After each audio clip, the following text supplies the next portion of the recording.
बिस्मिल्लाहिर्रहमानिर्रहीम बिस्मिल्लाहिर्रहमानिर्रहीम। आज हम थोड़ी सी बात करेंगे कि ये विलायत फ़क़ीह का कंसेप्ट जो है वो क्या है। असल में ये जो कलमा है विलायत फ़क़ीह, इसमें विलायत हुकूमत के माना में है। जैसा कि मुसलमानों के यहाँ मुख्तलिफ़ अल्फाज जो है वो हुकूमत के लिए इस्तेमाल किए जाते हैं। यहाँ इससे मुराद विलायत फ़क़ीह यानी फ़क़ीह की हुकूमत। और इसका तसव्वुर, इसका बैकग्राउंड ये है कि ये समझा गया है इस इस्तिलाह के पीछे कि इस्लाम एक निज़ाम हुकूमत भी देता है, यानी इस्लाम तकाजा करता है कि उसकी तालीमात या उसके असूलों या उसके प्रिंसिपल्स की रोशनी में एक हुकूमत जो है वो तश्कील दी जाए। और ये हुकूमत जो है वो तभी इस्लामी हो सकती है जब इस्लाम से आगाह और उस पर गहरी नज़र रखने वाले अफराद की ज़ेर निगरानी जो है ये हुकूमत हो। तो ज़ाहिर है उसको हमारे यहाँ इस्तिलाह में फ़क़ीह कहा जाता है। और इसमें जो विलायत फ़क़ीह से मुराद फ़कत एक फ़क़ीह ज़रूरी नहीं है, बल्कि फ़ुक़हा की जमात भी हो सकती है। और फ़िक़्ह के असूलों और दिए हुए इस्लाम के प्रिंसिपल्स की रोशनी में जो है वो ऐसी एक जमात या ऐसा एक फ़र्द जो है उसका ऊपर इसके पूरे निज़ाम के होना इसमें ज़रूरी समझा गया है कि जो इस्लामी अहकाम या असूलों की रोशनी में हुकूमत जो है वो चलाए, या उसकी एक ज़िम्मेदारी हो कि वो उसकी निगरानी में इस्लाम के कवानीन और असूलों और अखलाकी अक़दार के मुताबिक हुकूमत जो है वो चले। इसकी जो नए दौर में इसके लिए इमाम ख़ुमैनी जो है एक ऐसी बड़ी शख्सियत जो है जिसको आप साहिब नज़रिया शख्सियत के तौर पर वो सामने आए। उन्होंने इस मसले को बहुत अच्छी तरह से अपने मुख्तलिफ लेक्चर्स में जो है इसको 70s की दिहाई में और उससे पहले गुज़श्ता सदी में इसको बयान किया। इसके इस्लामी तालीमात और जो कुरान और सुन्नत में इसके लिए अहादीस या आयात जो है वो आई हैं उसकी रोशनी में उसको उन्होंने इंटरप्रेट किया और ये बताया कि फ़क़ीह के ज़िम्मे फ़कत यही नहीं है कि वो तहारत और नजासत के या बाकी जो अहकाम हैं रोज़मर्रा के इबादी और इबादात से मुतल्लिक़ उसको बयान करे, बल्कि उसकी ज़िम्मेदारी है कि माशरा भी ऐसे असूलों के मुताबिक जो है वो चले जो इस्लाम ने तालीम दिए हैं। तो इसके लिए उन्होंने एक ना फ़कत लिटरेचर फराहम किया बल्कि एक ऐसी जमात भी तश्कील दी और फिर उसके नतीजे में एक मूवमेंट जो है वो चली जिसके जो आखिरकार 1979 में ईरान में एक इस्लामी इनकलाब उसके ज़रिए से बर्पा हुआ और इमाम ख़ुमैनी को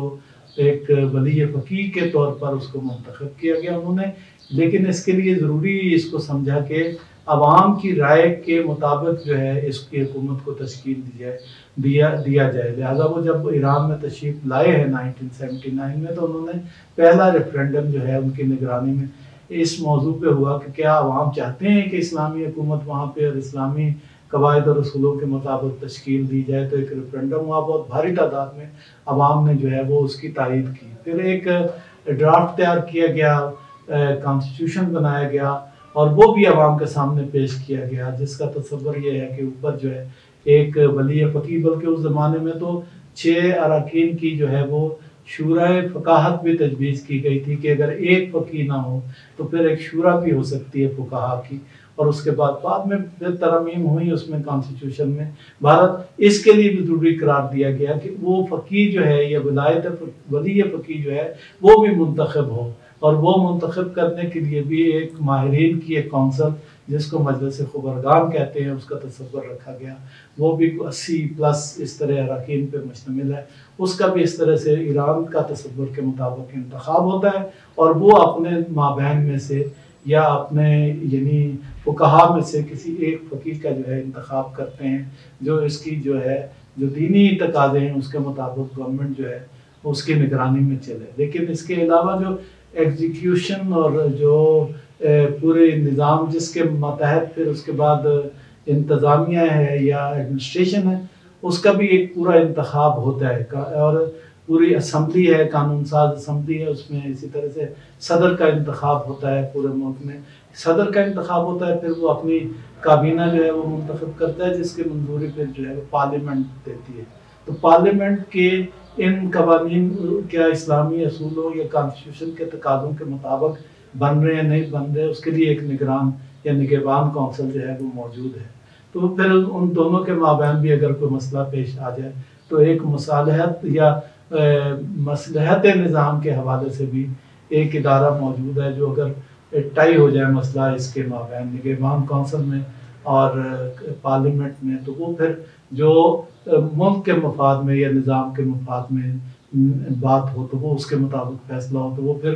نافذ ہو جاتا ہے۔ یہ تو ایران کا تصور جو ہے وہ موجود ہے، لیکن یہ کہ اس میں جو پیچھے جو اصل بات یہ ہے ایک تو ضروری قرار دیا گیا ہے کہ عوام کی اکثریت جیسے جمہوری تصورات مغربی معاشرے میں موجود ہیں، اس میں اس کو بھی لحاظ رکھا گیا ہے، اور اس میں یہ بھی لحاظ رکھا گیا ہے کہ جو ان کا تصور ہے دین و مذہب ہے یا قانون سازی کا جو اسلامی تصور ہے اس کو بھی انکارپوریٹ کیا گیا ہے۔ تو ایران میں رہا یہ تصور ہے، لیکن ایرانی قیادت کا یہ کہنا ہے کہ یہ ہمارا تصور ہے، یہ نظریہ ہے، اس کو سامنے رکھ کے ہر ملک اپنے حساب سے بھی کانسٹیٹیوشن بھی بنا سکتا ہے، اور اس کے مطابق جو ہے وہ اس کے انتخابات یا جو بھی ان کا پارلیمنٹ جو ہے اس میں یہ فیڈرل نظام بھی ہو سکتا ہے، اس میں صدارتی نظام بھی ہو سکتا ہے، ان پارلیمانی نظام بھی ہو سکتا ہے اس میں، یعنی خود ایران کی قیادت کو اس میں کوئی اصرار نہیں ہے کہ ضرور انہوں نے جو ڈھانچہ بنایا اس کے مطابق۔ وہ یہ کہتے ہیں کہ ہمارا تصور یہ ہے کہ اس طرح سے فقہا کی نگرانی میں، اور وہ بھی منتخب فقہا کی نگرانی میں، ایک پورا نظام ہو اور اس کے مطابق جو ہے وہ حکومت چلے۔ یہ ہے ولایت فقیہ کا تصور جو اس وقت ایران میں بھی رائج ہے، اور ان کا دوسرے ملکوں کے بارے میں بھی تصور موجود ہے۔ بہت شکریہ آپ سب کا، السلام علیکم۔